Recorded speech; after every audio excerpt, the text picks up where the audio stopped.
So it's now time to the lab. So the lab will be around the command line version of the tool. So as I said, there are several ways to deploy and validate a model.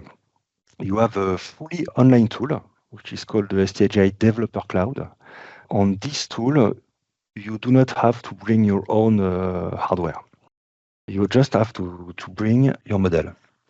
And so the tool is able to do some quantization of your model, maybe with some limitations. It's a facility that we provide, but okay, there could be some limitations. But we have a ways to quantize your model and to compile it for the neural art. Or, by the way, for any other MCU without neural art, it's possible as well. So if you want to compare between STM32 boards, it's possible with this tool to do a quick performance benchmark of a given neural network on our offer. And behind this developer cloud, there is a board farm. So all kinds of STM32 are connected to a farm and accessible for the performance benchmark. So it's not a fake simulation. There are really some actual boards connected, and you can and you run your inference on these boards. So that's the first option. The second option is the CubeMX XCubeAI plugin. So it's in CubeMX, you can activate the XCubeAI pack, and in this pack you can there is a graphical user interface to select your model and perform some validation and compilation on it. We will use in this lab the command line version, so it's exactly the same as the XCubeAI content. The only difference between the two is the graphical user interface part. So there are some additional files, of course, in the XCubeAI just to integrate into CubeMX. So in our case, in this lab, we will use the command line interface. It's a better way to see exactly what is going on behind. You have all the steps and the links here to reproduce this lab on your own, as long as you have a discovery kit on your side, of course. So this is the pack that must be retrieved. So the STAGI core, we will use the Windows version. You can run it on Mac and Linux as well. And the demo, the start point will be the N6 AI Get Started demo pack. So it is now, it has been recently delivered on GitHub. So you will find version 1 of this demo on a website. But the latest version are now on GitHub. So there is a version 2 now. So that's the one I will use. The main advantage is that the version 2 of these demos are now also compatible with the Nucleo version of the N6. So you need to have a sensor, of course, if you are using the vision demos. But it can be a much cheaper approach depending on your budget for the proof of concept. So this version 2 supports both Nucleo and Discovery Kit. So the getting started contains several AI demo. We will use the object detection demo in this lab, and object detection will detect people because it's a machine. So a people is an object for a machine. So that's the use case of the demo. So we are using the IMX, so the Sony sensor that is delivered with the Discovery Kit, so the IMX335.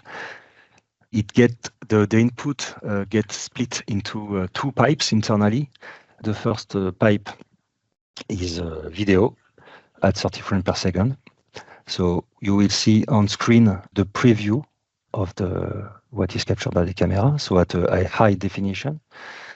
And the second pipe is the snapshot version, so at a lower definition, so it's a 224 by 224. It's enough for a convolutional neural network to process. Usually think that the higher definition, the better the result. No, on a neural network, the higher definition means the longer the training and the more complex the neural network. So it's surprising sometimes how easy it is to convolutional network to work on small images while human eye cannot see the difference properly. So yeah, 224 by 224 is fully enough for this people detection demo. So the main preview will go into the LTDC, so it's the display controller. So it's a background layer, so it has two layers.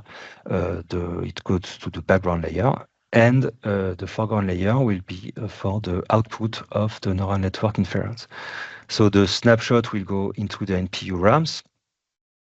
The NPU will process, given the network data that we will have pre-compiled, this input data and perform inference on it. So the neural network model we will use is the ST Nano.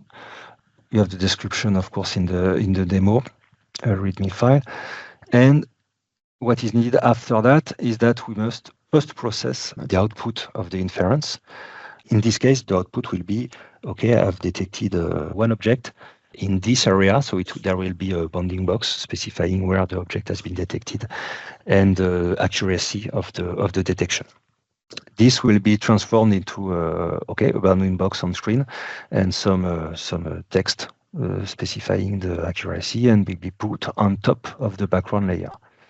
So and then transfer to the display. So that's what's the demo, the object detection demo will do. So when you retrieve the object detection demo, you get already a lot of data in the model folder. So the model folder will be the working folder for the processing of the neural network. In my case, I kept only what is needed. So this is my folder. This is my model folder. So you can see that I removed several things. So there are scripts to automatize all the things. I will use directly the PowerShell command line. And there are pre-processed files. So this is the output for the discovery kit and the output for the nucleo kit. I remove them as well to keep only what is needed. And remember, what is needed is the model itself in TF-Lite format. So it's a quantized version of the model. The JSON file that contains the options of the compiler and the link to the memory pool, and here the memory pool. So we have two, one for the nucleo, one for the disco, and this one will be used. So I kept only this to show you that, in fact, I will recreate this folder hierarchy at the end. This is all the steps that are needed, so I will start the PowerShell. So the first step is to set the environment, so to set the link to the stagi.exe path file, and to update the path with the ARMCC for the compilation, because you will see that in this part there is some compilation as well ongoing.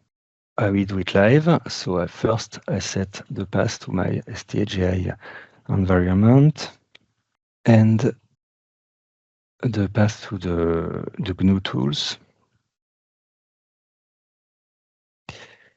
And finally, I will move to the proper folder on my PC. So here you can see that I am exactly where I show you on the file explorer. So my pools with the memory pool description, the input TF-Lite model, and the JSON file that contains options and links to the memory pool. So now I'm ready to launch the STAGI tool. So specify the model, the target is N6. I want to use the neural art, and I put this JSON file. So I can start the compilation. This one takes around 2 minutes, so I will continue. We'll try to keep, so you can see that something is happening in behind.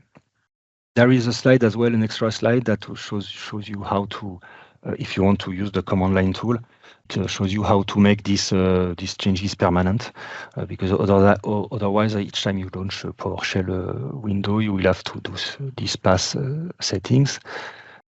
This is what we will see hopefully at the end, except if I have some PC issues, but normally it goes well. And this is what we will see at the end. So in the model folder, I will get 2 folders. So the ST AI output, so that's really the one of interest, and the STI WS, it's intermediate files. So this is where you will find the intermediate model, the ONNX model I mentioned earlier. So normally you will not need these files at all. You will need them only if you want to, if something goes wrong and you want to understand why, or it will be useful as well if you do not know what to do, to share this with us on the support so that we can investigate with our team of experts on AI. So, but it's interesting to have this in mind. So the output will be network.c, network.h. So this is the programming of the neural art. This raw file is the memory, the memory organization for the input parameter of the network. And this ecblobs.h file is specific for the epoch controller compilation. So you will not have this ecblobs.h file if you deactivate the epoch controller option of the neural art. And here you can see the intermediate format of the neural network. And of course, the report that will give you more or less what is currently being displayed here. So you can see here that the parameters are one after the others populated into the memory that have been given as input. And so that's why the compiler is needed, because to build this raw file, you need to the tool needs some compiling. And you can see here the output of the. So it's not very readable, I guess, on your side, but you have the memory organization, the memory occupation of the weights of this input model. And which memory has been used. All the NPU RAM were given to the compiler, as well as some OSPI flash. And this is the output in terms of epochs. So there are a lot more than in the slide set, because when I first created the slide set, it was another neural network. Now it's a much bigger one. So you can see that sometimes there is some operation that cannot be achieved in hardware. So it's in software epoch. But most of the epochs are done in hardware. And you have here the occupation in terms of flash and RAM. So it's the complete report of the compilation. So this is done, and you can see now that in my model folder, I have this output and WS folder. So it's time to show you my board. So this is my setup. So it's a discovery kit. So we have first to copy some files at a dedicated place. I will open the CubeIDE project and show you. It's already open. Perfect. So that's the CubeIDE project. So it's located, of course, in the application discovery kit CubeIDE project. And what is important here is that you can see here the network.c file. That's the output of the compiler. Here it's complaining that it's not there because it is supposed to be in a specific folder. But it's important to notice that okay, the CubeIDE project is based on the real output of the model. So there is no default network.c. If it's not there, it will not compile. So I will put the files. So I will first create the specific folder for the discovery kit. So creating a folder and moving to it. And then I will copy the important file to it. So first the raw file, so the memory mapping of the parameters, the network.c, the network.h, and the EC blob, so the epoch controller, file. And what I will do as well is convert. So in order to run this demo, needs that the network images, the memory mapping of the parameter they must be put at a specific location. This is coded in the network.c file. So I will need to put them at a specific location. So the raw file, I will convert this raw file into an X file and copy it and program it using QProgrammer at a specific location. So the location is in external flash. It's at this address. So this is hard-coded in the network.c. You can put it anywhere you want, of course. So normally binary.network, yes. So it should work. So I need to plug it. So you can see that here I'm in dev mode to be able to have the debug link. So I will connect to it. I will have to set the external loader for the N6 because I will program it to the external flash. Okay, so that's the discovery kit. And finally, I will select my X file.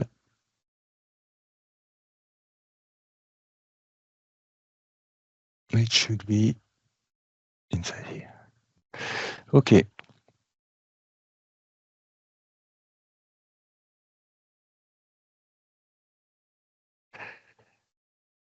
And in the meantime, I will start building.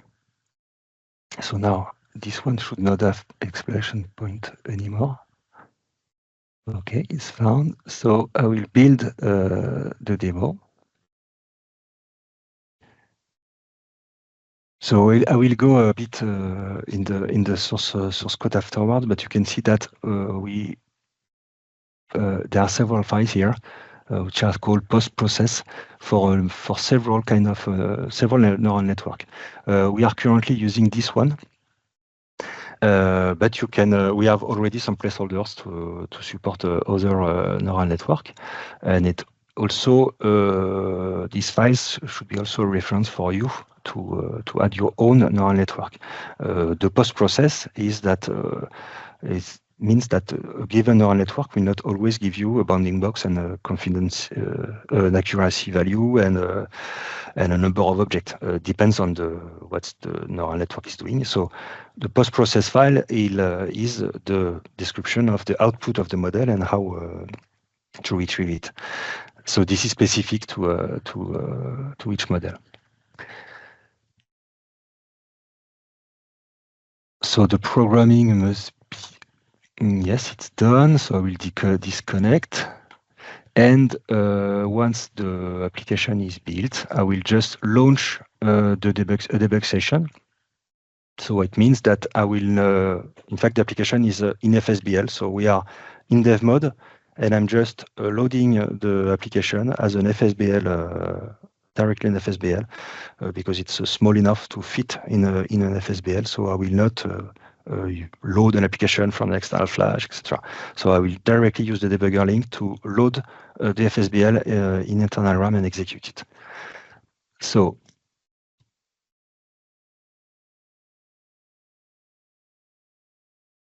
debug mode, unplugged, normally it should work. So let's start it.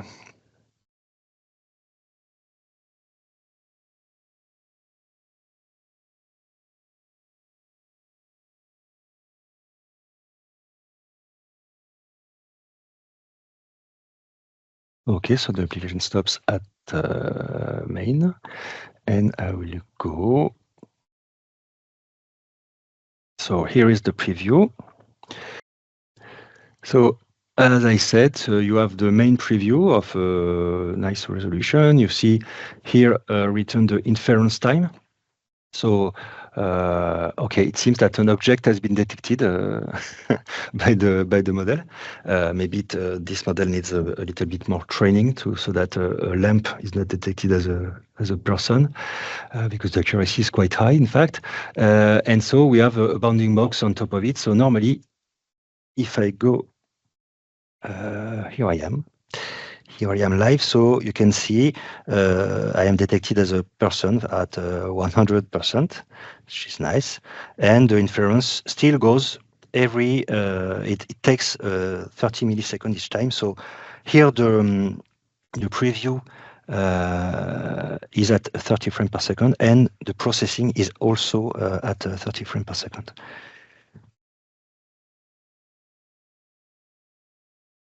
Okay. So that's it for the demo. So you can reproduce exactly the same on your side, and then of course use this starting point for your own project. Okay, so these are all the steps I did. This is a folder description, an overview. It's in the slide set, but it's the usual file organization of all our demos. So binary version of the demo, the middleware folder, etc. This is how to load what has been hidden for you. So the importing the CubeIDE project. Here I'm just mentioning that the network.c is by default in a separate place. How to build, put in a dev mode to launch the demo, and that's it. So I already mentioned the post-processing part. So this is the main the main functions in the main.c. Just want to show you what it looks like. In fact, it's just an initialization of the neural network. So this will call the code that is this function is in the network.c file that is generated by the compiler. So it will initialize all the epoch informations and the hardware itself. We initialize the post-processing as well, given the selected neural network, the pipeline, the camera pipeline, and then this is the while loop with so we are in snapshot mode. Sorry, so one image at a time, not a video stream for the input of the neural network. So we are waiting for a camera received on this specific pipeline where the image is 224 by 224, and then we start the inference, run the post-processing part to extract an information from the inference, and finally update the display overlay, the preview, but with the bounding box information on what has been detected. And this is all the neural network that are the models that are supported by this demo. Also some way to integrate new ones.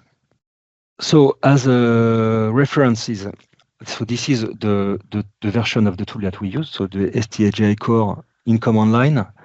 You are free to use other versions, so the XCubeAI with the graphical user interface, or the developer cloud. And also put here some link to the documentation, including the Netron tools that it is used to visualize the graphically a given neural network. And there is also a nice webinar from Elector on the N6 that shows the deployment using the model Zoo. So the model Zoo is another service that we provide with a huge amount of pre-trained models on which you can perform some benchmarks.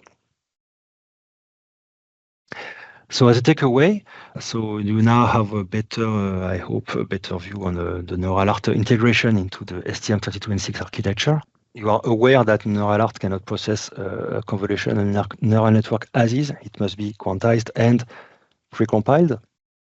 I introduce you with some neural art internal vocabulary so that you can be at ease when using the neural art compiler that will give you some report, and then to be able to understand it properly, we need some internal on the neural art architecture. And finally, I show you a practical compilation of an object detection neural network on the STM32 Discovery Kit. So I hope you enjoyed this session.